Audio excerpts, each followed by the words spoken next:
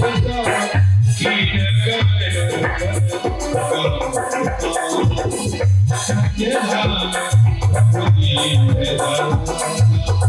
जनकी सती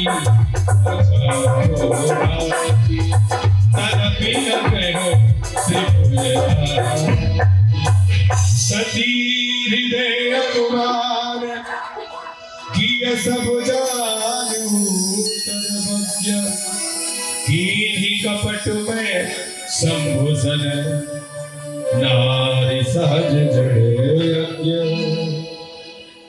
अब देखिए आगे भगवान शंकर ने अपने मन में संकल्प लिया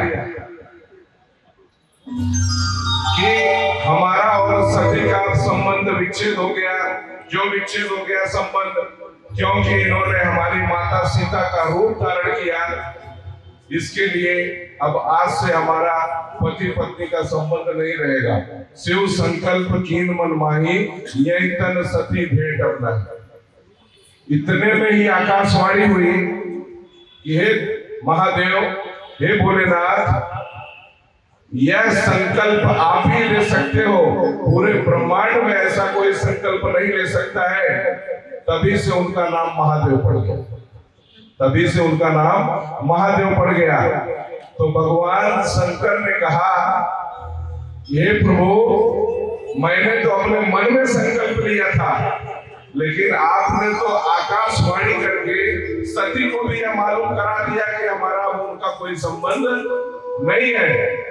तो जब सती जो है भगवान शंकर के बाजू में बैठने लगी, तो भगवान शंकर ने कहा, ये देवी, अब आपने हमारे माता के समान है, अब जो है हमारा और आपका संबंध पति पत्नी का नहीं है।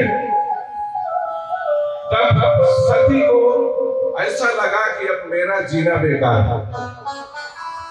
क्यों? कि पति ने पत्नी का त्याग कर दिया।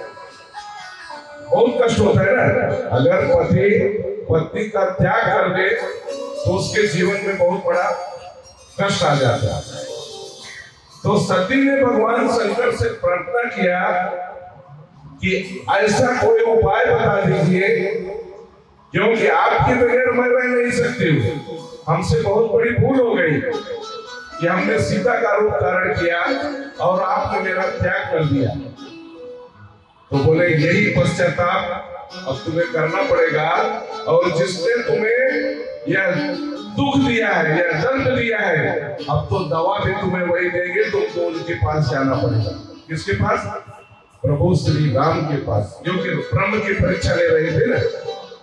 ब्रह्म के भगवान शंकर ने कहा कि अब आपका इलाज वही कर सकते हैं, दूसरा कोई नहीं कर सकता। इसके लिए आप मेरे चरण की शरण आने की जरूरत नहीं है, अब प्रभु श्री राम के चरण की शरण पढ़ने की जरूरत है। बोलिए प्रभु श्री रामचंद्र की जय।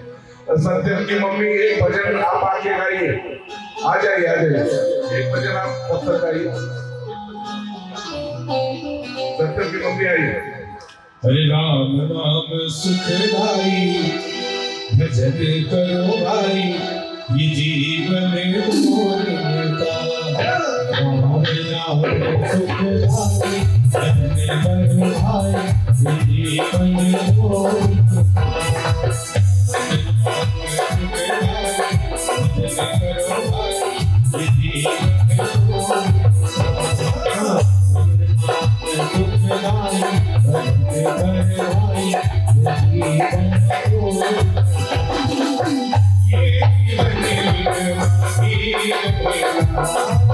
जीवन एक माटी कटे खुले पड़े खुले ये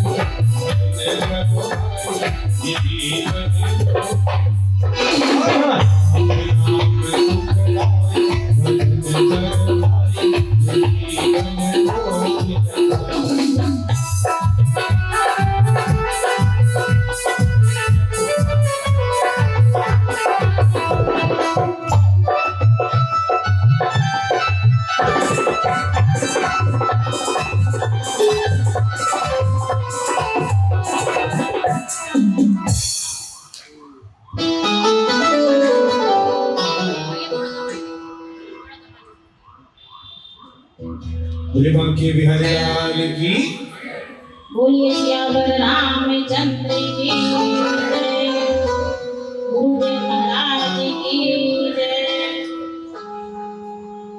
ओ पापी मन कर ले भजन, ओ पापी मन कर ले भजन, बाद में प्यारे पछताएगा, बिजले से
बोले शंकर भगवान की जय।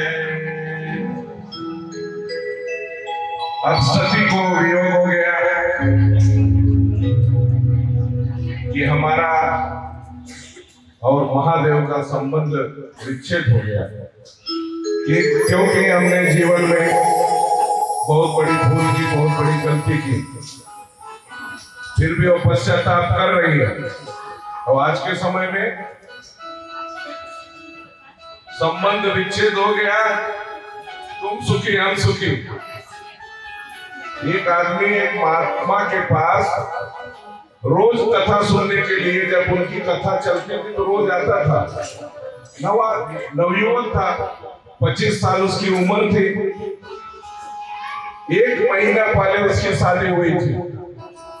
1 महीना पहले शादी हुई और वह महात्मा का कथा सुनने के लिए आया। और जब कथा के अंदर बीच में इतना रस और इतना आनंद आने लगा, तब वह धीरे से उठ करके चला जाता। तो महात्मा ने कहा कि यार मेरे कथा कहने में कोई गलती हो रही है या इसकी कोई समस्या हो गई, तभी ये बीच में कथा छोड़ करके निकल जाता है। 1 दिन हो गया, 2 दिन हो गया, 3 दिन हो गया। तो महात्मा ने अपने सेवकों से कहा कि ये लड़का जब कथा छोड़ करके जाने लगेगा तो इसको रोकना और हमसे इसको मिला जाए। तो चौथे दिन जब वह कथा सुन करके उठा और बीच में जाने लगा, तो सेवकों ने लेकर के आया और कहा, महात्मा के पास आया, महात्मा के चरण स्पर्श किया। महात्मा ने कहा कि भाई मैं कथा को बीच में रोका हूं, इसके लिए रोका हूं कि आप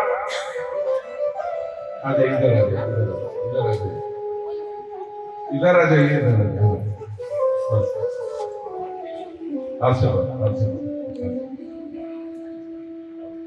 महात्मा ने कहा कि यह कथा ऐसी सुनाई जा रही है कि आपके जीवन का उद्धार होगा, और आप कथा बीच में छोड़ करके ही चले जाते हो, इसका कारण क्या है? उसने कहा कि अपने माँ बाप का मैं इकलौता पुत्र हूं और 1 महीना पहले मेरी अभी शादी हुई है। मेरी पत्नी का आदेश है कि 1 घंटे से ज्यादा अगर आप कहीं रहोगे तो मुझे बर्दाश्त नहीं होगा। इसके लिए 1 घंटे के अंदर आप घर पर पहुंच जाया करो, आपको मैं देख लूंगी तो मुझे संतोष हो जाएगा। उसको लगा कि मेरी पत्नी मुझे बहुत प्रेम करती है। महात्मा ने कहा कि आपको पूरा विश्वास है आपकी पत्नी बहुत प्रेम करती है?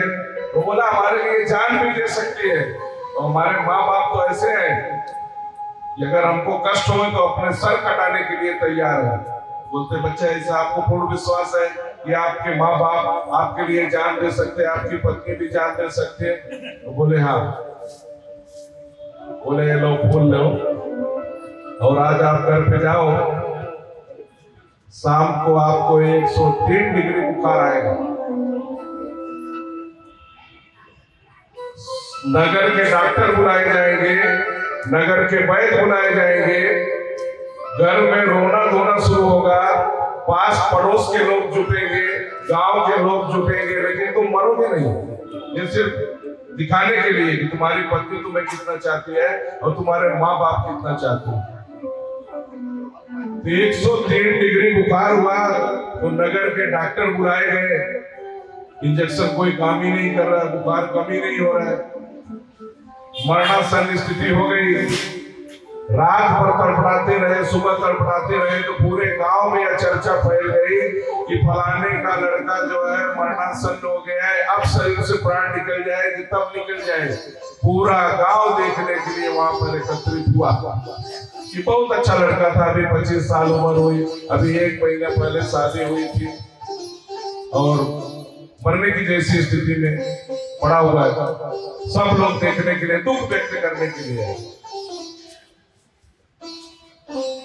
तो जब किसी प्रकार से वह डॉक्टर की दवा, वैद्य की दवा, जड़ी बूटी से नहीं ठीक हुआ, तो महात्मा उसी गांव में उसके घर के सामने से गुजरने लगे।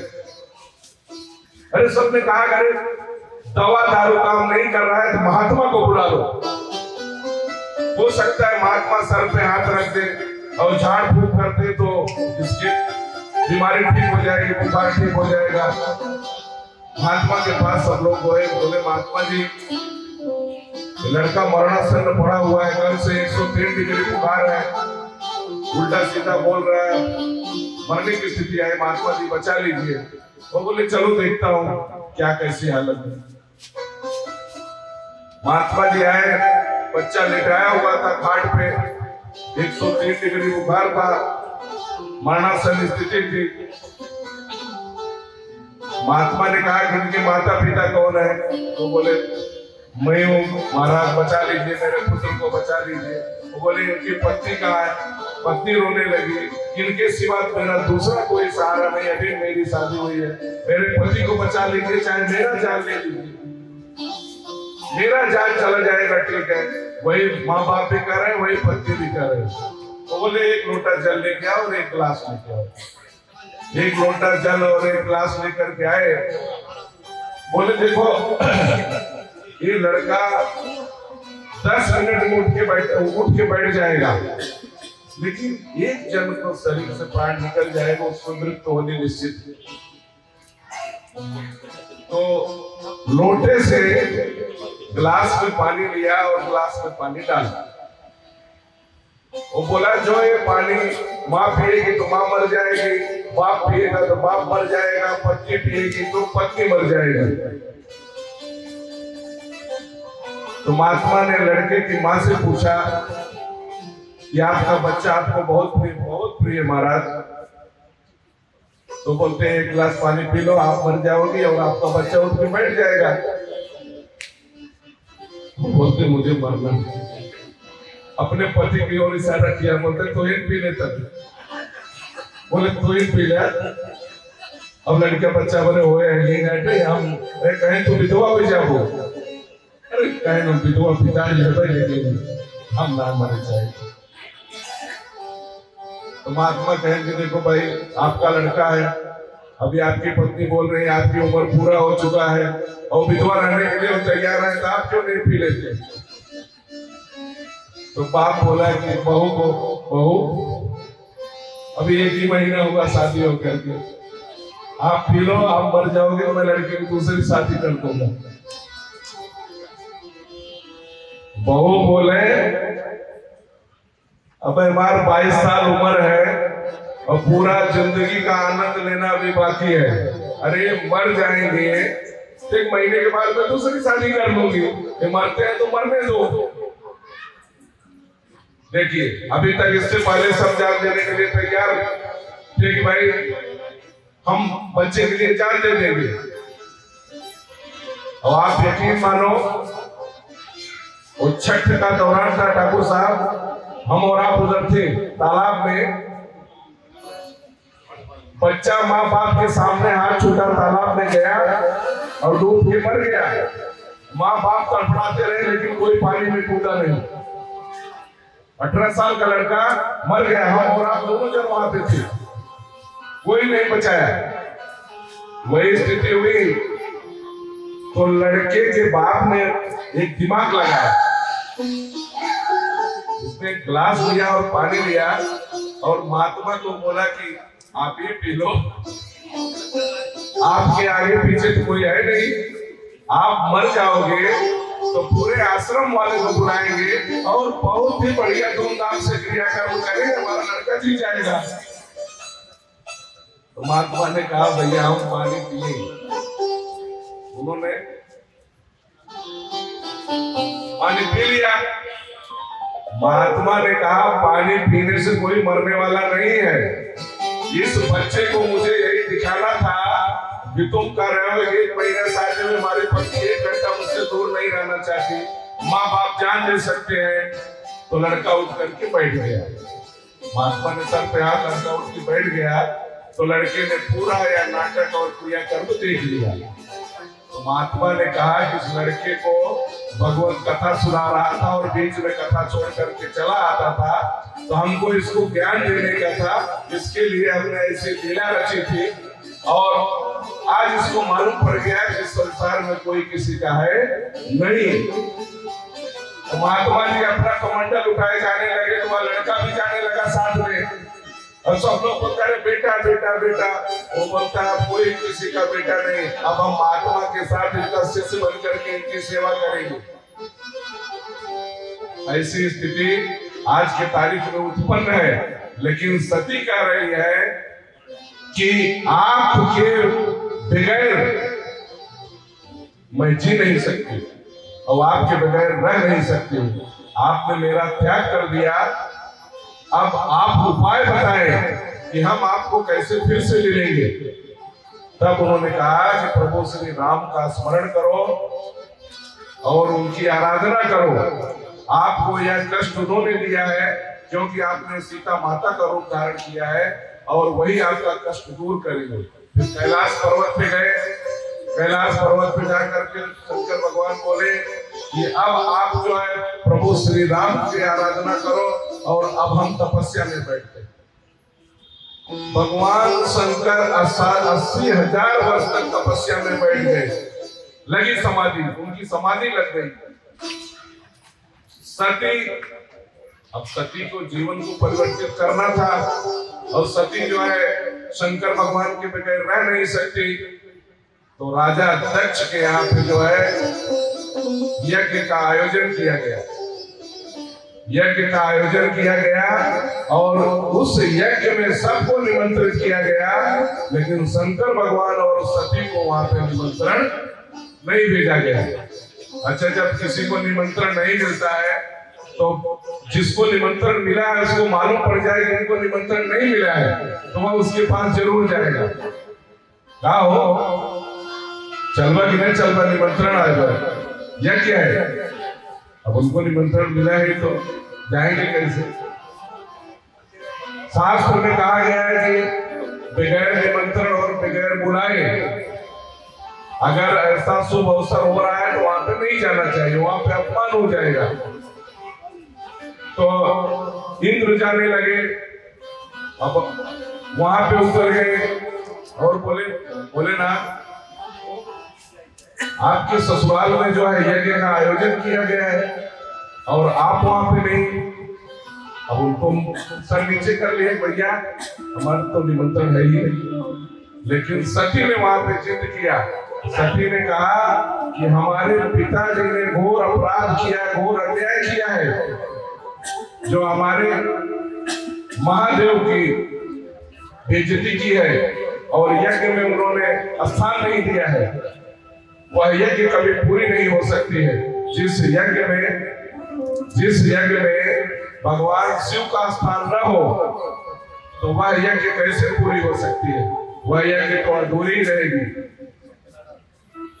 तो सती ने कहा कि मैं अपने पिता के यज्ञ में जाऊंगी और अपने पिता और माता को भला बुरा मैं कहूंगी, तब मुझे जाकर के संतोष होगा, अन्यथा मुझे संतोष नहीं है। महादेव ने फिर सती को समझाया कि सती, वहां जाने से तुम्हारा और अपमान होगा। लेकिन सती नहीं मानी और उस यज्ञ में गई और उस यज्ञ में उन्होंने इतना भला बुरा कहा। जितने भी पंडित और आचार्य सब बैठे हुए थे, सबको उन्होंने कहा कि आप कैसे शास्त्र पढ़ रहे हैं, बगैर शंकर के तो कोई यज्ञ नहीं पूरी हो सकती है। और सती उसी यज्ञ कुंड में कूद गई। जैसे ही सती यज्ञ कुंड में कूद गई, वहां हाहाकार मच गया और भगवान शंकर को मालूम पड़ा कि सती जो है अग्नि कुंड में जल करके मर गई है। भगवान शंकर जो है अपने सेवकों को भेजा और आदेश दिया कि उस यज्ञ को तहस नहस कर डालो। उस यज्ञ को तहस नहस कर डाला और वहां पे अफरा तफरी मच गई। फिर शंकर भगवान जो है विचित्र हो गए, एकदम पागल जैसी स्थिति हो गई और उस यक्ष के यहाँ गए और यक्ष का जो है सर उन्होंने काट दिया और सती का शरीर लेकर के पूरे पृथ्वी लोक में उन्होंने घूमा और जहां जहां एक एक टुकड़ा गिरा वही वहीं पे सती का दिव्य स्थान बन गया। विंध्याचल बन गया, वैष्णो देवी बन गया, नैना देवी बन गया, ज्वालामुखी बन गया। बोलिए सती और उमापति महादेव खत्म हो गया। महाराज जी ने भगवती माँ वैष्णो देवी का नाम स्मरण किया है तो माँ भगवती के दरबार चलते हैं। बोले सच्चे दरबार की जय। माता जिनको याद करे वो लोग निराले होते हैं और माता जिनका नाम पुकारे किस्मत वाले होते हैं।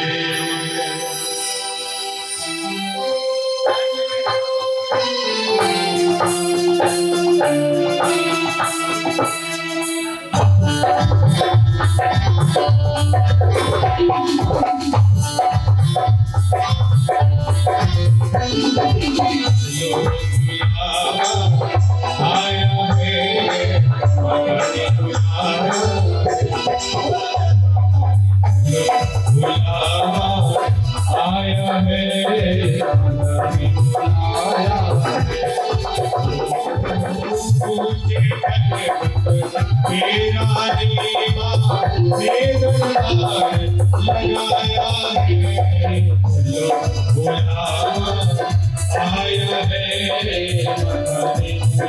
आया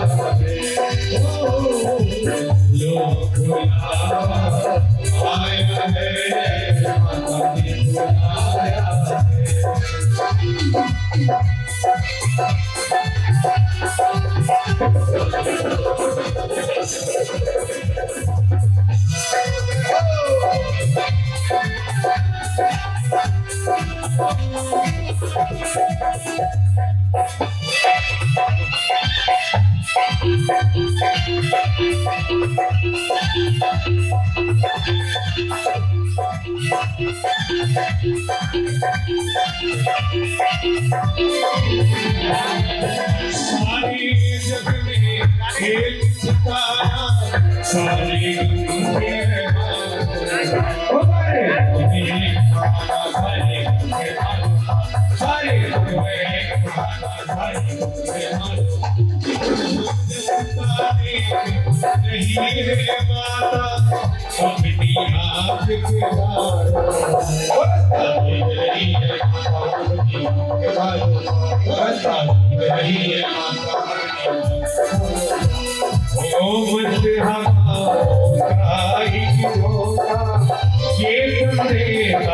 लाया है लो बुलावा आया है बुलाया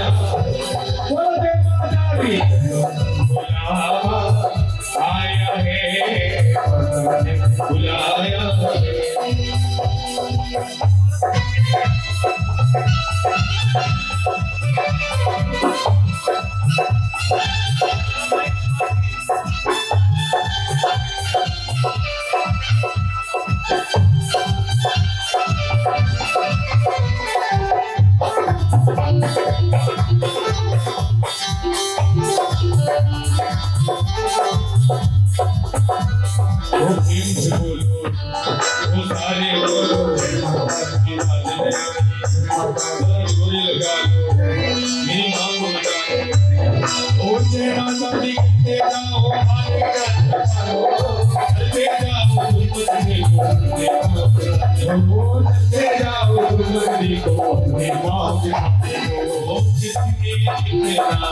दर्द है